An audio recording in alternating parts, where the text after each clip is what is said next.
Bem-vindos ao podcast Alta Temporada, o ponto de encontro entre imobiliário e o turístico.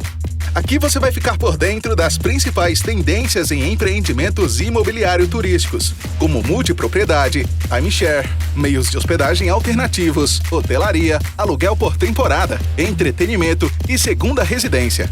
O desenvolvimento turístico está mudando. Novas alternativas de hospedagem surgem a todo momento e já não há mais como separar o turismo do mercado imobiliário. O podcast Alta Temporada é uma iniciativa da Adit Brasil e da MET. E nele, você vai conhecer os principais players do setor, aprender com suas experiências e ter uma visão do que há de mais moderno no setor imobiliário turístico brasileiro. Apresentado por Felipe Cavalcante, este episódio é um oferecimento da Unity Arquitetura e da Aviva.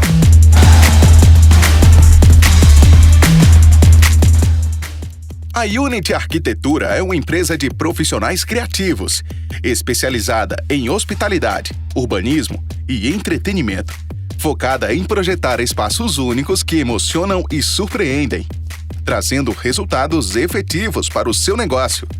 Conheça as soluções Unity Arquitetura em unyt.com.br. A Aviva é pioneira no setor de timeshare e precursora do conceito de tempo compartilhado para o mercado brasileiro. A empresa é detentora de 2 dos maiores resorts do Brasil e do 3º parque mais visitado da América Latina e 6º melhor do mundo.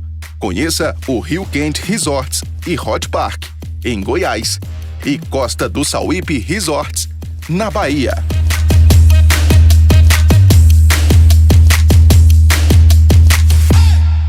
Olá, turma, tudo bem? Aqui é Felipe Cavalcante, mais uma vez com vocês, e hoje a nossa convidada é a Adriana Chaúde, da Tudo Consultoria. A Adriana aí que é uma das maiores lideranças em termos de comercialização de multipropriedade, timeshare no Brasil. Hoje a gente vai beber um pouquinho, né, da experiência que ela adquiriu nesses anos todos. Muito bem-vinda, viu, Adriana? Obrigada, Felipe. Obrigada. Sou feliz de estar aqui com você para poder bater um papo sobre a multipropriedade, timeshare, mercado imobiliário. E esse ano eu fiz 27 anos nesse segmento e a Tudo é mais recente, mas eu estou nativa realmente faz tempo. Como é que isso começou, Adriana? Você é mais um produto do Rio Quente, não? Eu sou anterior ao Rio Quente, para você ter uma ideia. Eu trabalhei no Rio Quente a partir de 99, na segunda turma que começou no timeshare, mas eu já tinha sido em Goiânia gerente de uma empresa chamada Las Palmas Resort, que comercializava um empreendimento da Flórida, e esse empreendimento foi vendido em Goiânia e outras cidades do Brasil. Eu cheguei como consultora e cheguei a gerente. Foram 2 anos de Las Palmas, 2 anos e meio, mais ou menos, de 96 a 99. Em 99 eu fui para o Rio Quente, meio assim, acreditando que eu ficaria pouco tempo. Era muito jovem na época, não gostava de morar no interior, queria morar em grandes cidades, de Goiânia para cima, na verdade, e estou aqui, na verdade. Fui para o Rio Quente pensando que eu ficaria uns 3 meses e fui crescendo. Virei gerente da sala de Brasília, quando abriu o RQVC em Brasília, e aí fui me projetando também. Adriana, como era esse clube Las Palmas? Qual é a diferença para hoje em dia? Como era o produto?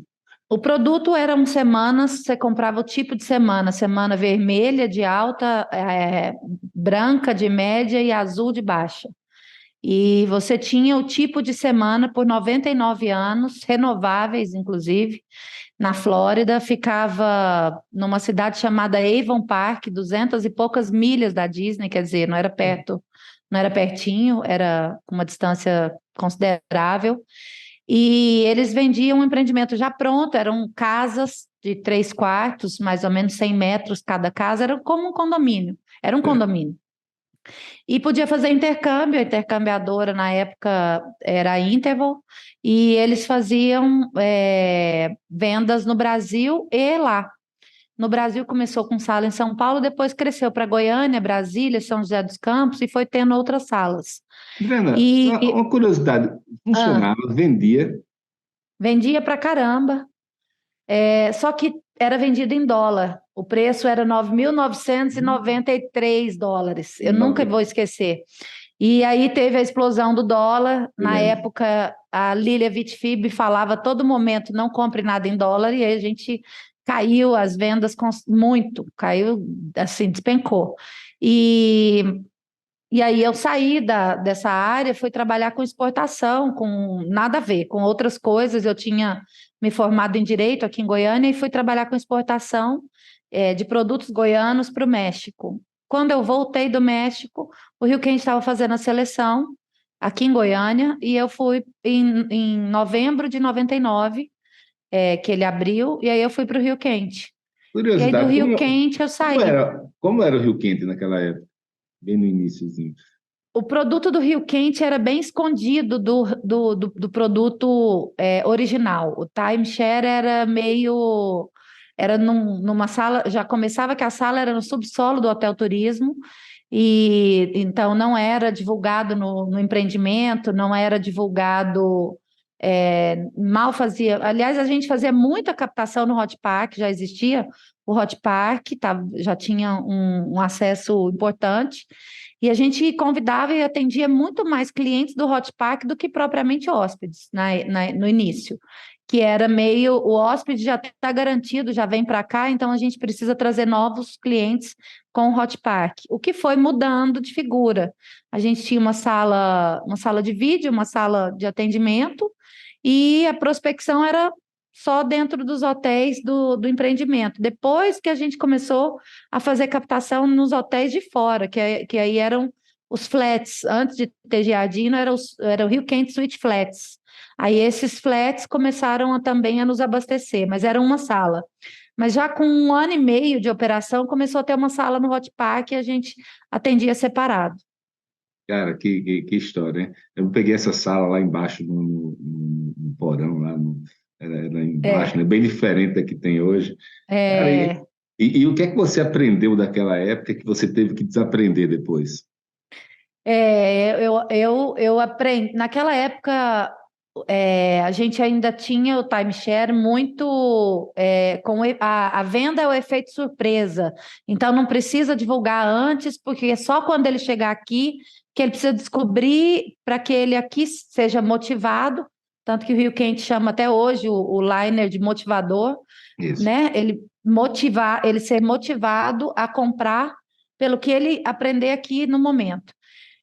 Isso caiu por terra, né? Quanto mais a gente puder divulgar o empreendimento, o produto, como carro-chefe de um produto de fidelidade, e que é um privilégio você ter, e não o submundo, não o escondido, né? Não, eu tenho que esconder das agências, eu tenho que esconder das operadoras.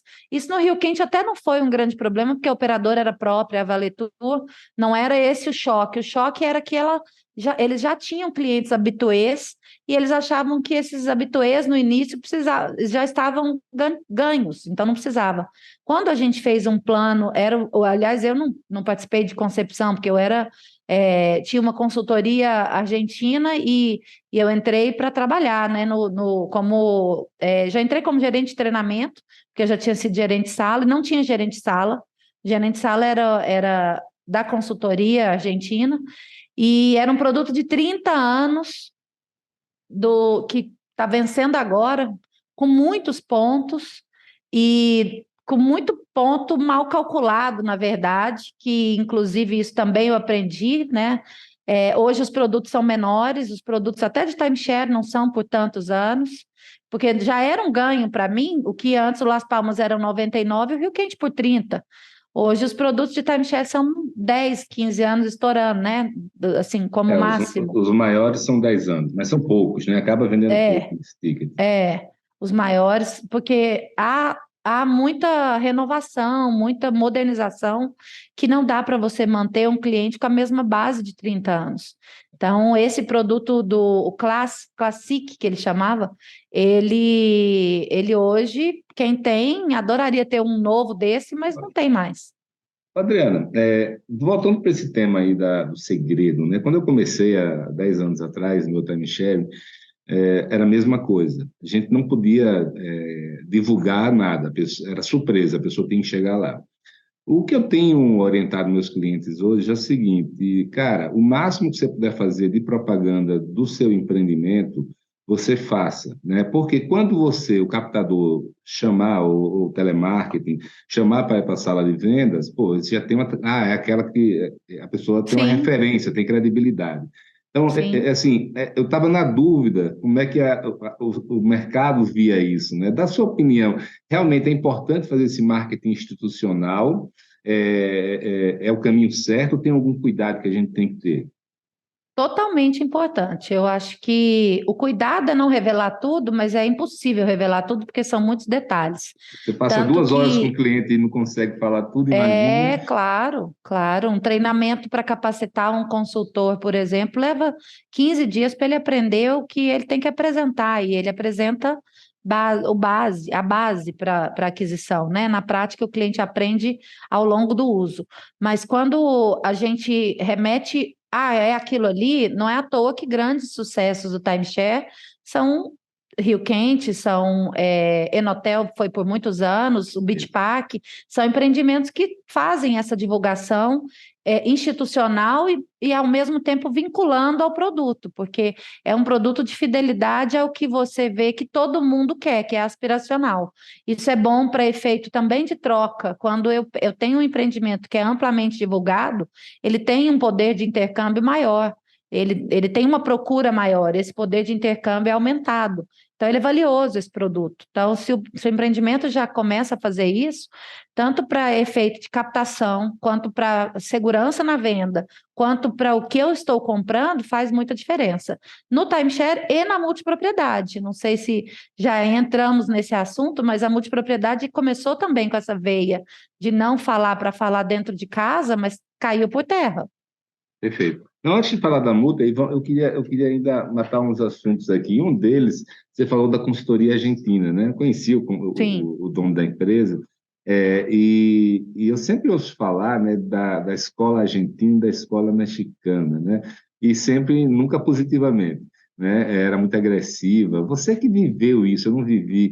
O que era exatamente essa escola? O que é que eles faziam que hoje em dia a gente olha e fala, poxa, não tem como fazer isso de novo. Eles não, no Rio Quente, eu acho que eles sintonizaram bem que eles estavam dentro de um empreendimento com hóspedes bem tradicionais. O público do Rio Quente é um público que se repete muitas vezes. Hoje está mais amplo, aliás, mas na época, né, isso há 20 e poucos anos atrás, 20 e tantos anos atrás, ele era um público muito reincidente. Eu acho que eles, nesse ponto de agressividade, eles ambientaram para que não fosse algo ofensivo. A gente, Entendi. no Las Palmas mesmo, que eu tive professores brasileiros que aprenderam com os mexicanos, principalmente com mexicanos de Cancún, eram mais agressivos do que no Rio Quente. Era meio desafiador, como se mostrar para o cliente que ele, ao não comprar, eu lembro dessa frase, assim, pessoas de bom gosto e inteligentes decidem por sim. Tipo, se você decide por não, você é burro né, e mau gosto. É brabo. Então, é agressivo, é bravo. Então, no Rio Quente, eu não senti essa agressividade, não. O que eu vejo é que no Rio Quente, eles tinham, por outro lado, algumas questões que eles tentavam implementar e que funcionava lá e que não funcionava aqui.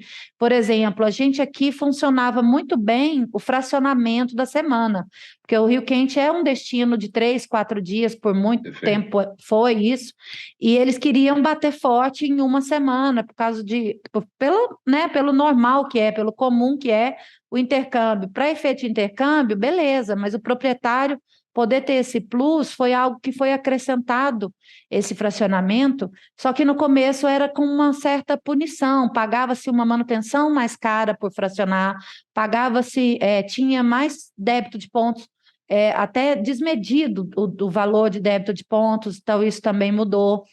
Agora, na agressividade, tinha agressividade no tratar com as pessoas, que eu não gostava, mas no Entendi. tratar com o cliente, não. Com as Entendi. pessoas, eu digo com equipe, que eu acho que não era muito, não é muito meu perfil.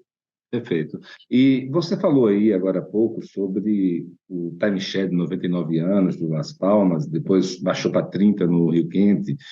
E eu tenho uma dúvida, que é a seguinte: eu vi vários projetos, Mabu, Casas de Sauípe e alguns outros, que não tendo ainda naquela época a lei de multipropriedade, eles preferiram, não sei se em casa também é assim, Em eles, casa também. eles preferiram ter time sharing de 100 anos, 99 anos, 50 anos, sei lá, de que, e eu particularmente tenho uma visão, eu não concordo com isso. Assim, pessoalmente, eu acho que depois de 20 anos, fica tudo, o cliente não percebe, né, esse valor. Mas é uma questão muito pessoal minha. Eu queria saber se você tem alguma opinião, por exemplo, se tem alguém nosso que está ouvindo e acha, não, vou fazer um timeshare de 50 anos, de 100 anos. Você acha que faz diferença em relação a fazer um de 20? Aqui eu não vou considerar a questão do valor da precificação, tá? Só o conceito.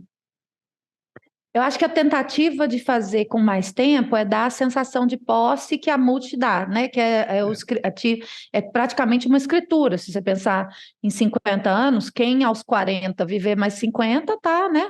Uma super longevidade. Então, torna-se mais patrimônio. O apelo do patrimônio parcial existe.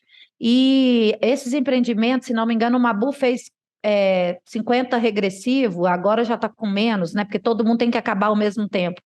Tem sido algo que grupos que são genuinamente hoteleiros e não querem dispor da sua propriedade, não querem, né, abrir mão, não querem sair do negócio, acharam esse equilíbrio entre dar uma sensação de posse, que a multipropriedade dá pela escritura, e ao mesmo tempo ter o direito de uso. Então, é o direito real de propriedade. Eu não sou contra, eu acho que cabe, tem que analisar que empreendimentos. Acho que menos de 30 anos não dá essa sensação de posse, porque se eu falo para o público médio que está em torno de 40, com 30, 70, é perfeitamente possível hoje pensar numa vida aos 70 superativa, né?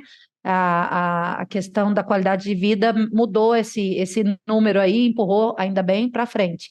Mas eu acho que produtos como em casa, eu não me lembro do Quintas Private, quanto tempo era, e o Mabu, eles têm esse tempão maior para isso, para a sensação de posse. Acho que faz parte de quem quer se manter na posse do empreendimento, no controle dessa posse, fazer esse tipo. Eu acho que é um híbrido funcional para esse perfil. Quando você fala de uma incorporadora que ela quer praticamente sair do negócio, entregar para a hotelaria, aí tem sentido a escritura. Perfeito. Adriana, ainda falando agora sobre timeshare e multi, existe na prática alguma diferença no speech de vendas, na abordagem entre vender timeshare e multipropriedade? Algum deles é mais fácil, né? A multi, por conta da escritura, realmente é mais fácil, ou a técnica de timeshare, ela de certa maneira, também é tão boa, né? Porque, na verdade, a multi é o imobiliário com a técnica de vendas do timeshare, né? Quais são as adaptações que você faz quando faz um produto ou faz outro? Para os dois, eu acho que o apelo emocional de vender o sonho, de realizar sonhos, faz toda a diferença para a gente vender na hora. Não acho que a gente vai deixar de vender na hora e nem chamo de venda de impacto. Para mim, é uma venda com o jeito que dá, porque a gente está tratando muito do turista que vai com uma programação já muito pré-determinada de se ele vai hoje, por exemplo, para Maceió, 7 dias é pouco, de tanta coisa que tem para fazer, né? De tantas praias e tantos lugares que ele tem para ir. E ele já compra vários pacotes, né? Então, Ele já. A minha turma tirava a turma, até hoje não consigo entender. O cara tirava ele da Praia do Francês, do Gunga e da Barra de São Miguel, aí passava de vendas. Não é fácil, não. Você não tira 2 vezes, então você só tem aquela chance. E nessa chance, você, tanto para o timeshare quanto para a multipropriedade, eu acho que precisa sim ter todo um atendimento personalizado e que o cliente fique encantado de estar ali, se sinta importante e que a gente consiga transmitir que ele ali vai poder realizar sonhos. O sonho do timeshare é muito do uso imediato. O uso assim, você está aqui, você quer vir daqui 2 meses de novo, você consegue. Daqui, depende muitas vezes da forma de pagamento, etc., mas isso aí são pormenores de cada venda. Mas o apelo do uso imediato do timeshare é algo substancial. Então, o speech normalmente vai para esse lado, vai para o lado do uso imediato e da credibilidade. Eu não estou falando de nada futuro, eu estou falando de algo presente, que você tem desfrute imediato. Você não está pagando para ver, para construir, etc. Por isso, às vezes, até custa mais, a condição é mais enxuta, para que você possa utilizar. Para o lado da multipropriedade, você tem melhor flexibilidade, muitas vezes, de pagamento, porque você está empurrando o uso para frente, mas tem um apelo da escritura, do patrimônio, e que é muito válido para o brasileiro que quer, além da sua casa própria, constituir patrimônio para a família e para si mesmo. Quando a gente traz o fator intercâmbio, acho que ambos também, por mais maravilhoso que seja a base, todos os lugares merecem um intercâmbio, porque ninguém quer ir só para o mesmo lugar. É muito pouco provável que o cliente queira ir só para aquele lugar. Então, ter o plus do intercâmbio faz diferença. Agora, o que eu faço muita questão de frisar é que é claro que precisa ter a compensação financeira. Por que eu estou comprando timeshare? Eu estou comprando no atacado para usar no varejo. Então, por isso, eu vou ter um custo-benefício satisfatório. O que acontece na multipropriedade? Na multipropriedade, algumas empresas, infelizmente, levam para o lado do investimento de renda, né? Com rentabilidade, rendimento, para que você possa comprar isso e ter garantido um retorno. O que a gente não trabalha, a gente trabalha com retorno, claro, vai compensar porque você está comprando antecipado e você tem suas vantagens, mas não com ganho financeiro substancial, porque isso ninguém pode comprovar, ninguém pode garantir que vai existir. Quem garantir está mentindo. Então, a multipropriedade, ela traz um pouco mais do racional quando a gente fala da compra do imóvel, mais do que o timeshare. O timeshare é mais emocional. Perfeito. Adriana, você viu a multipropriedade nascer, né? Como foi esse Sim. nascimento? O que você achava dela? Na época era o fracionado, né? As cotas imobiliárias lá de Caldas Novas. Como foi esse nascimento? E você achava que ia se tornar o que se tornou? Você achava que ia ter sucesso? Olhou com cara feia ou embarcou de primeira? Embarquei de primeira. Sempre achei que era uma ótima solução.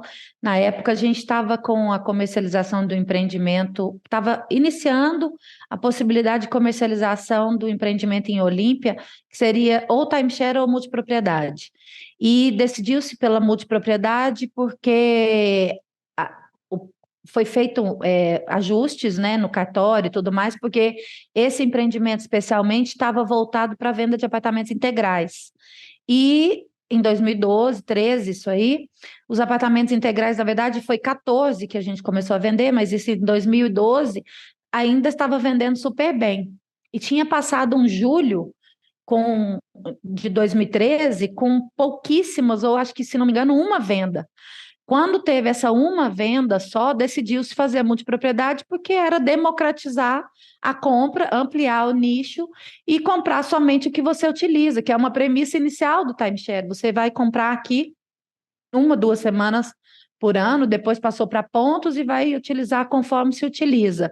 A multipropriedade dava vazão a esse lado imobiliário que estava passando com um delay da crise americana de imobiliário, um delay de 2, 3 anos aqui no Brasil, vinha como uma solução inteligentíssima.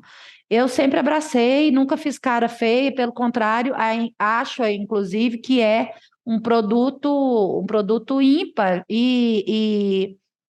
que promove essa acessibilidade a quem provavelmente jamais teria uma casa e não vê sentido, não só pelo lado financeiro, mas também pelo lado da não continuidade de uso. Você tem uma casa num lugar que você vai 2 vezes no ano e ela fica 50 semanas fechada e 2 usando. Então, eu acho que faz todo sentido. Como é o Uber, como é o compartilhamento de jatinhos, desde bens de consumos de luxo, quanto bens básicos.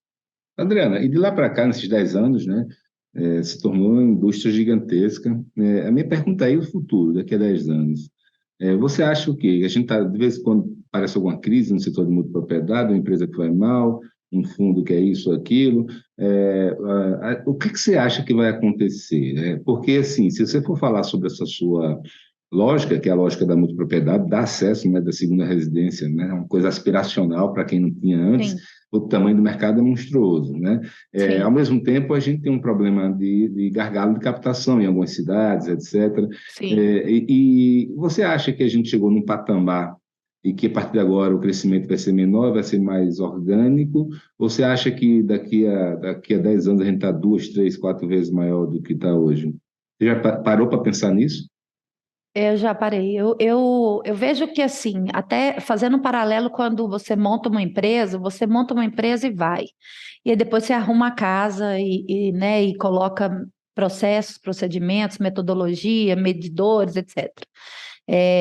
Com a multipropriedade foi isso, foi meio a forma de resolver problemas em Caldas Novas, em Olímpia, inicialmente, de empreendimentos que tinham apartamentos integrais para vender, mas que pelo ticket não estavam vendendo e precisou fatiar para poder democratizar e conseguir fazer a venda. Na multipropriedade hoje em dia, a estruturação tem que ser infinitamente mais bem pensada, mais bem planejada. Lugares que têm gargalo de captação precisam já nascer pensando no desenvolvimento da localidade, não só do empreendimento. Então, eu ainda vejo, infelizmente, empreendedores que acham que vão pegar um hotel, fazer um hotel gigantão no meio do nada e que dali vão ter sucesso, êxito e tudo.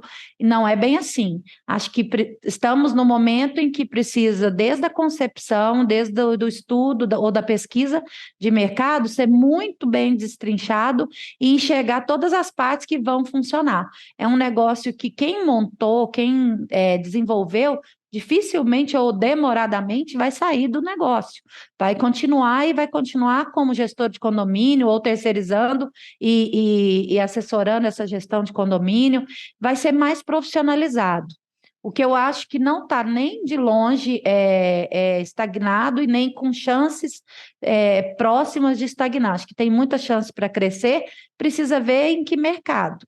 Eu me preocupo com a super oferta em determinados mercados. Tem lugares que a gente vê que tem hotéis, apartamentos de Airbnb, flats, há muito tempo do ano batendo lata e um grupo vai lá e constrói um empreendimento de 400 apartamentos e promete que ali vai ter uma diária altíssima, de um alto nível, etc., e não vai.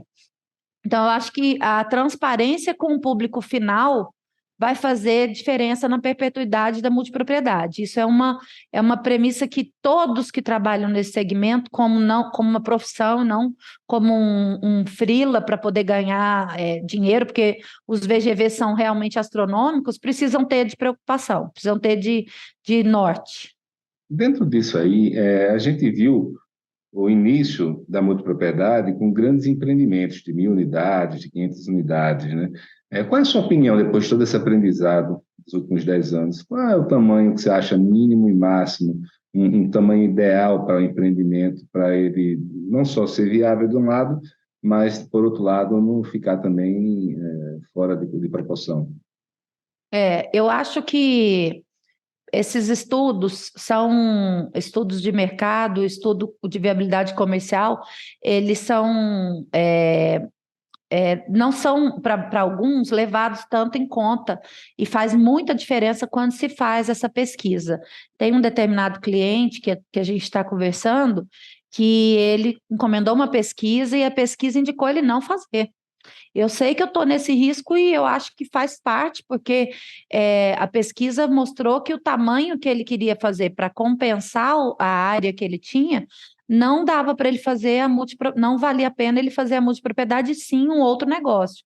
Então, a vocação do negócio precisa ser muito levada em conta e tenho visto que empreendimentos pequeno e médio porte, eles têm sido vários empreendimentos, ou empreendimentos faseados, em que você consegue promover já numa primeira fase a área de lazer, etc., e fazer ele gradativo, tem sido menos sufocante para o empreendedor financeiramente falando.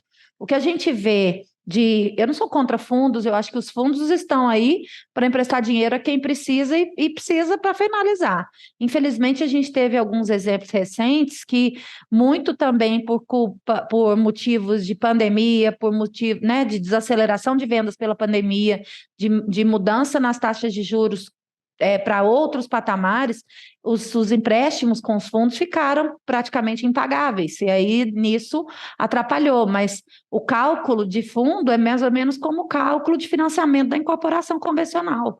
Muito pouca incorporadora começa e termina a sua obra sem um empréstimo do banco financiador da obra. É feita a medição e leva. O nosso ainda não está com esse empréstimo regularizado pelos bancos, por isso recorrem aos fundos. Eu hoje, se você me fala que tamanho de empreendimento, eu acho que em torno de 100 apartamentos é um tamanho excelente. Você falar em 1.000 apartamentos, a demanda para 1.000 apartamentos, pensando que são hoje 2 semanas, por exemplo, ou 1 semana e meia para cada apartamento, e multiplicar isso aí por 52, são quantos proprietários que você tem que encontrar? Ou você vai vender múltiplas cotas com a promessa de renda que não, depois provavelmente não se confirma, ou não se confirma em boa parte do ano. Então tem um perigo. Eu acho que empreendimentos menores, e o cliente também tem gosto para, óbvio, tem gosto para tudo, tem gente que quer ir para um grande resort, mas tem muitos clientes que, quando a gente fala da casa, quer algo mais acolhedor, mais aconchegante, menor. Então, Perfeito. eu acho que é um tamanho interessante. Adriana, dentro desse assunto do tamanho, tem uma questão que eu sempre me penso a respeito, que é a seguinte: quando eu vou olhar para alguns empreendimentos que já foram entregues, é muito raro ter algum 100% vendido. E alguns têm até tipo 40% ainda para vender, mesmo tendo vendido já umas 2 ou 3 vezes. Dito isso, quando eu vejo alguma pessoa dessa dizendo que vai vender 500 apartamentos, por exemplo, tá? Na verdade, ele vende os 500 mesmo, porque, por exemplo, não é fumaça, não. Não era melhor ter 300 e realmente vender os 300 ou os 400, né? Porque eu fico com a impressão de que aquele finalzinho nunca sai. Então, se nunca sai, talvez seja melhor não construir ele, né? O finalzinho nunca sai de qualquer tamanho. Mas depende do tamanho do finalzinho. 40% eu acho muito, acho exorbitante. Quando a gente fala de extratos na multipropriedade, de abandono de pagamento, alguma coisa, depende muito dessa gestão, tanto do incentivo de uso, né, com departamento de reservas, departamento de condomínio, quanto do que eu estou fazendo dentro do empreendimento para continuar sendo atraente e como eu estou vendendo. Se eu vendo algo, entrego algo diferente, vai ter distratos substanciais. Se eu vendo algo, entrego melhor ainda, eu vou ter recompra. A gente está com essa situação, inclusive, no Ipioca. Eu tenho gente que comprou produto de 2 semanas, quando entregou, comprou mais 2. Por quê? Porque é o ver para crer do brasileiro que faz diferença. Quando a gente tem um índice de revenda maior do que uns 10% do empreendimento, seja com 100, seja com 300 unidades, seja com 1.000 unidades, vai ser 10% o normal. Por quê? Porque a vida muda, a pessoa perde emprego, aí às vezes ela cancela, ela se separa, às vezes ela cancela, ela muda de país, às vezes ela cancela. Por aí vai. Os filhos são pequenos e faz sentido, os filhos crescem, eu não quero ter mais, então eu não preciso de um apartamento tão grande. Então, a vida muda. Quando a vida muda e eu me desfaço desse bem, ou eu não quero mais ter esse bem, eu vou voltar para o empreendimento vender. É uma pergunta muito comum hoje em dia se não há empresas especializadas em revendas, né? Hoje tem sido feita a revenda somente pelo próprio empreendimento. E é preciso se preparar para isso, porque vai existir essa revenda aí forever, praticamente. Quando eu falo de diminuir para diminuir a revenda, o diminuir tem que ser em todos os aspectos, diminuir motivos pelos quais ele queira destratar, motivos pelos quais ele não queira continuar pagando e por aí vai, no que dizem respeito ao que eu tenho controle. Eu não tenho controle sobre uma demissão, eu não tenho controle sobre um falecimento e etc. Aí, eu acho que não tem a ver com a quantidade, mas, de fato, se você fizer 500 unidades e não cuidar disso, tiver 40%, você está deixando uma herança para seus filhos, para sua empresa complicada. Perfeito. E sobre semanas, o que é que você acha hoje mais adequado? Uma semana, duas, quatro? O que é que o mercado está praticando? Né? E se está mudando, por quê? Eu vejo hoje como o fatiamento em uma semana para que você possa adequar ao perfil mais inteligente. Se eu tenho uma pessoa que fala que viaja 3 semanas, eu posso vender 3 para ela, sabendo que ela está comprando 3 e que ela poderia comprar uma, ok? Eu acho que, inclusive, tem empreendimentos que fizeram como o parecido com o que a gente falou no começo sobre o fatiamento da semana, empreendimentos no sul do Brasil, como o empreendimento de Bento Gonçalves, ele hoje entrega uma tabela que você compra 1 ou 2 semanas, por exemplo. Eu não me lembro com certeza se tem 1 semana, mas 2, pelo menos. 2, aliás, eu não me lembro se tem ou uma. Eles fatiaram em 2 pedaços de 3 e 4 dias, que por um calendário eu compro semana, mas eu uso em 2 partes, 3 e 4 diárias, porque é vinculado ao vinho e faz mais sentido para quem vai para esse tipo de viagem ficar 3 ou 4 dias e não tanto tempo. Então, eu acho hoje, se os empreendimentos que a gente vem desenvolvendo, nós temos orientado a ter o produto de 1 semana. Perfeito. E, Adriana, sobre essa questão de semana, eu vejo duas correntes aí, sempre que converso com os amigos aí. A primeira corrente é de vender, né, sempre uma semana na alta, outra na baixa, né? E a outra é de vender tipo 2 na alta e 2 na baixa, quando são 2 semanas, tá? Você tem algum modelo favorito? O meu modelo favorito é super alta, alta e média. Muitos empreendimentos têm baixa, alguns empreendimentos têm baixa, mas destino já Não, mas turístico eu até costumo quando eu chamar de falo, média. quando eu falo É a sua baixa, né, baixa, tá é a certo? média, né? Assim, Sim. é a questão de É uma super que alta e uma média ou uma alta e uma baixa, É que né? abaixo de 40% é baixa, mas, por exemplo, eu me refiro muito a Maceió, que é um cliente muito antigo nosso, eles não têm menos do que 40% de ocupação, época nenhuma, aliás, tem uma ocupação muito maior, né, durante todo o ano. Quando a gente. Eu prefiro não ter com assim, de forma igualitária a super alta e a alta, porque não acho real. Não dá para dizer que um Réveillon, um julho, é igual a uma semana de 7 de setembro que pode cair no sábado. Para eu ter metade alta e metade baixa, eu tenho que pôr esses feriados nacionais. Quando eu coloco os feriados nacionais, eu dependo de que dia que ele cai. Um feriado na quarta não é um feriado tão interessante quanto um feriado na terça ou na quinta, que eu, né, emendo a semana. Então, eu prefiro ter os 3 níveis de super alta, alta e média, ou super alta, alta e baixa. A Unity possui uma equipe de profissionais criativos, com expertise em projetos de destinos urbanos e de lazer de referência, presentes em todo o território nacional e no exterior. Conheça as soluções da Unity Arquitetura em hospitalidade, urbanismo e entretenimento. Gigante do turismo, a Aviva é detentora de grandes destinos do Brasil, multiplicando maneiras de fazer você feliz. Acesse aviva.com.br. E vamos falar agora um pouco do que aconteceu com a multipropriedade, onde começou com essa adaptação lá em Caldas Novas para flats que precisavam ser vendidos, e o perfil do turismo do cliente de Caldas Novas era de média, baixa, de padrão. E esse modelo, né, os incorporadores que vieram de lá acabaram dominando os primeiros anos da multipropriedade no Brasil, e praticamente a multipropriedade passou a ser sinônimo de vender em grandes volumes, grandes empreendimentos com ticket baixo para classe média baixa. Você acha que é possível vender para um público também de média alta? Total. Acho que começou Pelo lugar que começou, que é Caldas Novas, o ticket é muitas vezes mais baixo em boa parte dos empreendimentos, e até a forma de pagamento foi meio como as lojas de departamento, né?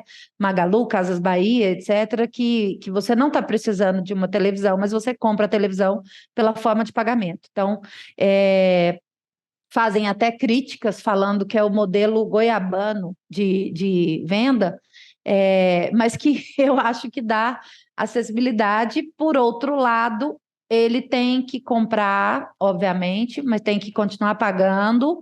A inadimplência é algo que a gente precisa estar sempre ativamente cuidando para não explodir, e ele precisará pagar muitas vezes concomitantemente, desculpa, corrigindo aí, simultaneamente as parcelas com o condomínio quando entregar. E aí é um ponto de distrato que, quando ele vê que ele só pode pagar um dos dois, ele descasa com a sua realidade o produto. Aí ele pode ser que cancele.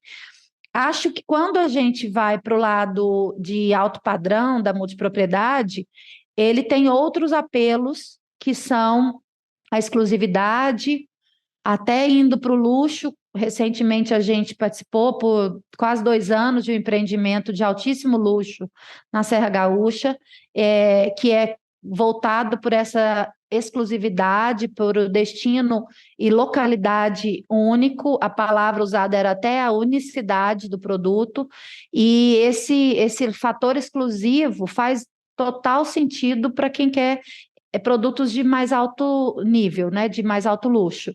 E é também pela inteligência do que o compartilhamento traz. Para que você vai ter uma casa durante todo o tempo, se você pode ter por 6 semanas, às vezes uma vez a cada 2 meses, ou por 12 semanas, todo mês, uma semana para você, ou para intercâmbio também. Acho que o produto de alto padrão na multipropriedade tem o seu nicho, precisa ver como chegar nesse cliente. Você estava falando de divulgação lá no começo, esse empreendimento mesmo de alto luxo, ele ainda divulga até mesmo em jornais, que fazem parte da forma desse público alto nível ainda ler um valor econômico. No caso de lá, Zero Hora, que é em Porto Alegre, ou Folha de São Paulo, é divulgado como incorporadoras quando lançam seus empreendimentos, ainda assim divulgam nesses veículos de comunicação. E dali, inclusive, a gente teve grandes vendas com QR Code, que entrou para um departamento digital, que é o híbrido da publicidade antiga, que é através dos jornais, com o atendimento online através do QR Code. Então, acho que o grande público de alto padrão busca também conforto, qualidade, e não quer pagar por algo que ele não vai utilizar. Quais são as dificuldades de vender para essa turma? Essa turma tem uma super oferta de coisas boas, né? Ela tem ela fica sabendo primeiro do que vai ter, ela tem acesso a exclusividades em todos os aspectos, tanto de gastronomia, quanto de viagens, quanto de negócios. É chamado constantemente para ser investidor de empreendimentos até que fogem da sua atividade original. Então, você tem que surpreender. Eu acho que o surpreender e se municiar também de estar ligado a grandes nomes, seja para quem concebeu o projeto, para grandes nomes desde a parte de desenvolvimento estrutural, arquitetônico, de decoração, bandeira hoteleira, gestora hoteleira, nomes que compõem o empreendimento, fazem a diferença para que esse público tenha interesse. Por outro lado, existe sempre um campeão no meu ponto de vista, um campeão é que, se você puder ter algo que remeta à memória afetiva dessas pessoas, vai fazer mais sentido de trazer de volta o passado que elas já não têm. Então, é um ponto também de bastante relevância. Quando você fala com o saudosismo que essa pessoa teve do que ela viveu, e agora ela poderá reativar isso, faz sentido. Agora, nem todo empreendimento tem condições de fazer esse revival. Tem gente que vai ser do zero. Do zero, você tem que buscar o que agora é importante. Muita tecnologia, muita automação, grande parte de muita ligação com a sustentabilidade e colocar de fato na prática essas questões sustentáveis, não só para vender, não para inglês ver, mas sim para fazer sentido para esse cliente. E se a gente estava falando que empreendimentos de grande porte hoje, né, já é complicado, né, na minha impressão, empreendimentos que são direcionados para o alto padrão, né, eles deveriam ser ainda menores, é isso? Ou você acredita em empreendimentos grandes, de grande porte para o alto padrão? A gente fez a venda do empreendimento bem pequeno, 20 e poucas unidades em Campos do Jordão, e ele tinha o apelo de ser um hotel boutique por essa exclusividade. Então, o sentido era por aí, é o alto padrão, pela exclusividade de ter poucas unidades. Faz sentido? Total. Né? Quando você hoje tem um número limitado de bolsas mês sendo vendidas, porque elas são todas feitas à mão, então não dá para produzir em grande escala, tem fila e uma fila que ninguém acha, inclusive, você tem que ser indicada para comprar. Então, isso te faz pertencer a um Olimpo dos compradores que faz diferença, né? Essa escassez, pelo tamanho do empreendimento, é um norte. Por outro lado, dependendo do empreendimento, poder ter mais unidades para poder ter mais atratividade faz sentido. Esse empreendimento de Canela, eles são muitos apartamentos, mais do que a gente está falando aqui, de 20 e poucos, são cerca de 400 unidades, mas ele tem uma gama de outlets de gastronomia, por exemplo, de 9 restaurantes, de lojas, de boulangerie, de outros aparatos que fazem diferença. E se você vê no exterior, tem muitos empreendimentos de alto luxo que eram castelos, né? Que são empreendimentos de 300, 400 unidades, fácil, fácil. Dá para fazer isso também na multipropriedade? Dá. Não acho que tem um caminho único, não. A exclusividade pode ser de dentro do seu apartamento, do que você vai ter de concierge e de outros serviços prestados, mais do que o tamanho só do empreendimento. Perfeito. Dentro da sua experiência hoje, o que é que está precisando ser melhorado na indústria da multipropriedade, Michel? Acho que a transparência com o cliente final é algo totalmente relevante para a gente continuar com saúde nesse negócio que a gente tem. Aventureiros atrás de um VGV astronômico existem em todos os lugares, né? Eu participo agora também da área de incorporação imobiliária convencional, e a empresa que eu presto hoje serviço tem 41 anos, e ela já participou de um ciclo, desde a concepção, compra do terreno, desenvolvimento, venda, entrega, garantia, que são cerca de 10 anos de ciclo. Ela já participou de 3, 4 ciclos e faz diferença para poder fazer a entrega final para o cliente. Acho que o que a gente tem hoje de grupos que começaram na multipropriedade estarem um pouco estremecidos, não quer dizer que é a realidade da multipropriedade. Foi estremecido porque eles realmente cresceram muito rápido, mas ao arrumar a casa, deram de cara com uma pandemia e isso trouxe uma instabilidade financeira para o grupo, que está hoje sendo levantado, e eu torço que dê tudo certo para esses 2 grupos que vão fazer muita diferença. Quem estiver entrar com muito cálculo da barriga negativa que vai haver, de exposição de caixa, do tempo que vai ter para essa exposição de caixa. Não, eu não tenho dinheiro para vender e construir, para começar a construir, então não vai fazer o negócio acontecer, porque precisa ter esse dinheiro na frente.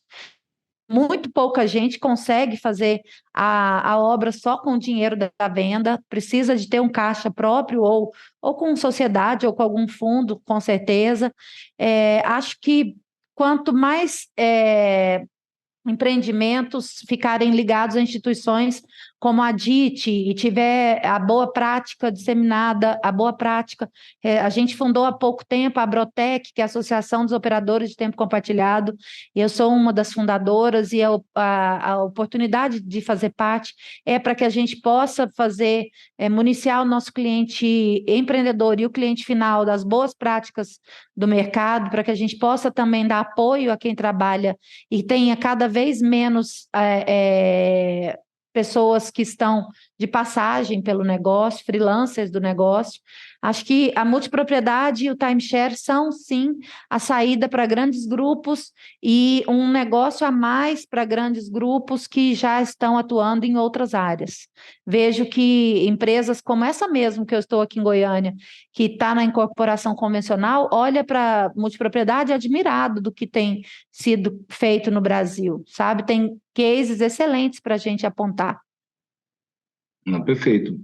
Você podia listar ou citar mais alguns aprendizados dessa primeira leva, né, de incorporadores de multipropriedade, não só deles, mas da indústria, comercializadores, etc., para quem está querendo entrar, quais são os erros que eles podem evitar? A contratação de quem entende, a gente faz isso, por exemplo, quando a gente quer estruturar uma empresa do que for. A gente contrata uma pessoa que entenda do financeiro, uma pessoa que entenda de RH, uma pessoa que entenda de administrativo. Se eu vou ser uma fábrica, eu preciso entender quem sabe gerir as coisas da fábrica. Então, eu acho que já com esse tempo de rodagem, tem pessoas que entendem e empresas que entendem do que estão falando e são um bom norte para começar qualquer negócio. Buscar e saber o histórico dessas empresas, dessas pessoas, faz toda a diferença para começar com êxito. Quando a gente vê empreendedores que querem, ao mesmo tempo, fazer de A a Z e não conseguem, depois procuram o trabalho e o custo disso costuma ser bastante caro e mais alto para o empreendedor. Então, eu acho que faz parte do negócio hoje em dia já contratar especialistas em cada um das suas atividades. Quando a gente foi atender esse empreendimento de Canela, a gente, por exemplo, desenvolveu um braço de luxo, de atendimento de produtos de luxo. Por quê? Porque não é o mesmo caminho de uma multipropriedade convencional. Você deu o exemplo de Caldas Novas. Entre Caldas Novas e o luxo, tem a maior parte dos empreendimentos. Caldas Novas, eu nem quero denegrir Caldas Novas, mas é só para que a gente entenda que foi um ticket menor que iniciou, né? Lá atrás, em 2012, e entre o que existe hoje de alto luxo. As práticas não são iguais, o desenvolvimento de produto, de captação, de approach com esse cliente não são os mesmos. Então, acho que tem que olhar para quem consegue, na competência, conseguir atender esse cliente para o seu negócio. Eu, por exemplo, não tenho a intenção de fazer gestão hoteleira. E eu comumente sou procurada, não, mas você já faz a venda? Faz a gestão hoteleira. Não dá, tem que fazer a gestão hoteleira quem tem a competência e a disponibilidade para fazer essa gestão hoteleira. Então, acho que é importante saber que, com o amadurecimento do mercado, as pessoas e as empresas se especializaram em fazer o seu papel com maestria. Procurar essas empresas faz toda a diferença. Perfeito. E tem muita gente que nos procura sempre desconfortáveis com a venda de alto impacto, com a maneira como é feita a captação e a venda. E por outro lado, também, muitos incorporadores e gostariam de não vender por esse sistema, vender, né, pelo sistema tradicional, através de corretores. Isso é muito comum. Qual é o seu recado para essas pessoas? Assim, isso funciona, não funciona? Se não funciona, por quê? Eu nunca vi uma equipe de corretores convencionais abraçar a venda da multipropriedade como ela precisaria abraçar. A venda da multipropriedade não é impossível para o corretor convencional, não, mas ela é mais cheia de detalhes, porque você tem que aprender não só sobre aquele apartamento, aquela unidade que você está ofertando, quanto também para o intercâmbio, o que tem direito, o que não tem, sobre a questão de hotelaria, sobre toda a questão que circunda a prestação de serviço do bem adquirido. Porque quando você vende um apartamento convencional, entregou, muitas coisas são resolvidas a partir da primeira assembleia de condomínio e tchau, incorporador. O papel acabou ali, então o corretor para por ali.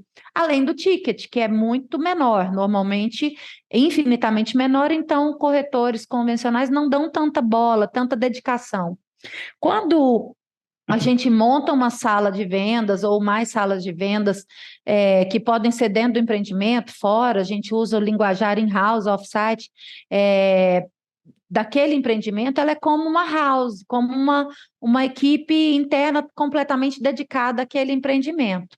Não é mais comum e não é louvável aplaudir a prática da agressividade para fechar a venda. A gente precisa dar motivos pelo que ele possa dizer sim e decidir ali na hora. Arrependimento vai existir? Vai, porque não estava preparado para comprar, não estava pensando em comprar, mas há um equilíbrio entre a venda que é feita na hora, dá para ter um equilíbrio, a venda que é feita na hora e com práticas saudáveis para que ela seja num acompanhamento de pós-vendas ali, com o D+1 feito hoje nos empreendimentos que a gente coordena, o pós-vendas entra no D+1, falando, olha, você falou, vocês adquiriram ontem e vocês têm isso, vamos reconfirmar se vocês estão cientes disso. É uma venda com acompanhamento do D+1 até, não só nos 7 dias que ele tem o direito de cancelar, mas sequencialmente durante os meses, para que essa prática, para que a gente não venda e tchau. Então, o empreendedor que tem o medo da prática da venda de alto impacto ou da venda na hora, ele tem medo porque ele viu uma prática nociva e ele tem que combater mesmo. Eu não sou contra vender com corretores de mercado, mas os corretores de mercado normalmente não abraçam e podem ser muitas vezes os captadores das vendas. Eles podem trazer o cliente, mas ele não quer quer aprender tudo aquilo, ele quer passar para uma equipe. Também dá para fazer um bem bolado com isso. Perfeito. Sabe, com essa prática. E na hora da apresentação para uma pessoa de alto padrão, classe média alta, o que é que muda? Como é que você faz uma apresentação para essa turma? Ela tem alguma diferença de uma mesa, de um tour de vendas normal?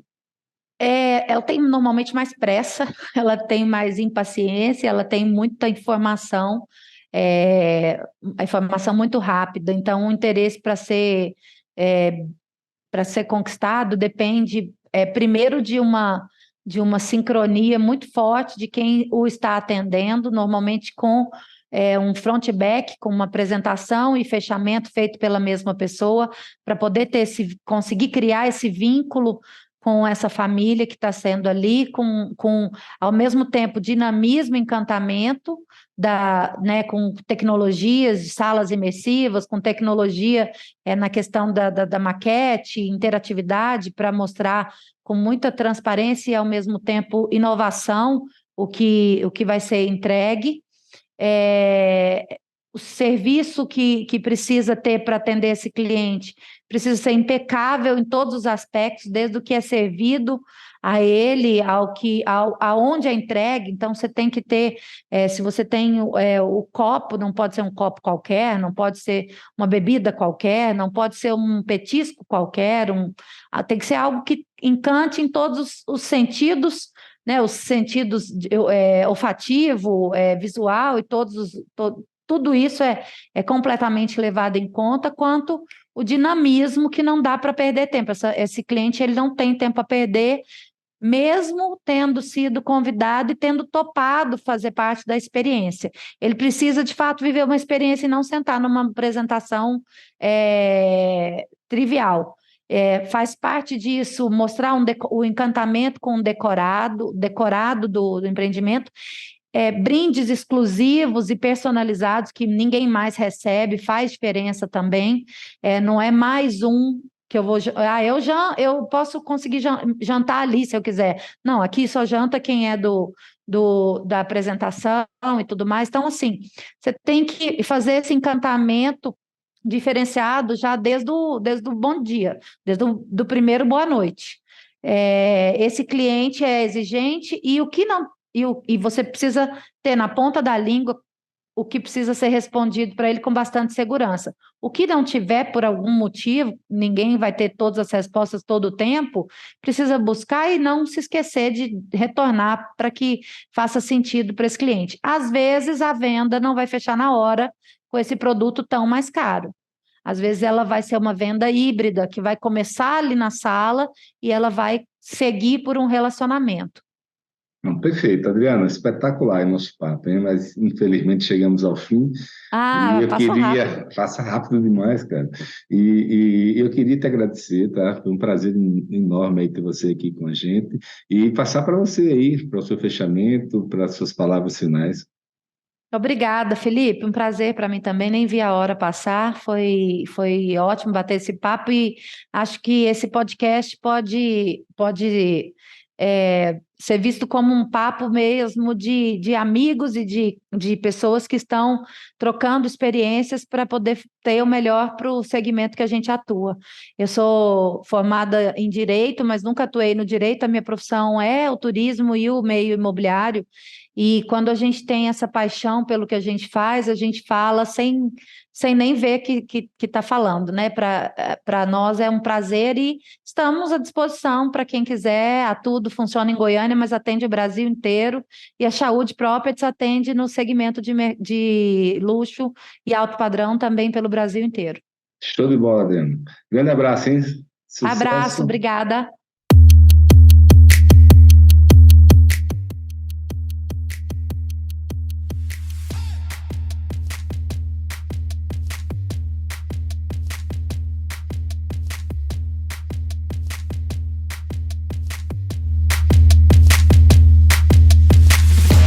Esse podcast foi oferecido pela Unity Arquitetura e pela Aviva. A Unity é uma empresa com foco no desenvolvimento de produtos diferenciados para o mercado de hospitalidade, urbanismo e entretenimento. Conheça mais sobre as soluções nas redes sociais pelo Instagram, @Unity Arquitetura de Resultados, e no LinkedIn. A Aviva é precursora do conceito de tempo compartilhado e timeshare no Brasil. Conheça os empreendimentos como Rio Quente Resorts e Costa do Sauípe Resorts. Acesse aviva.com.br.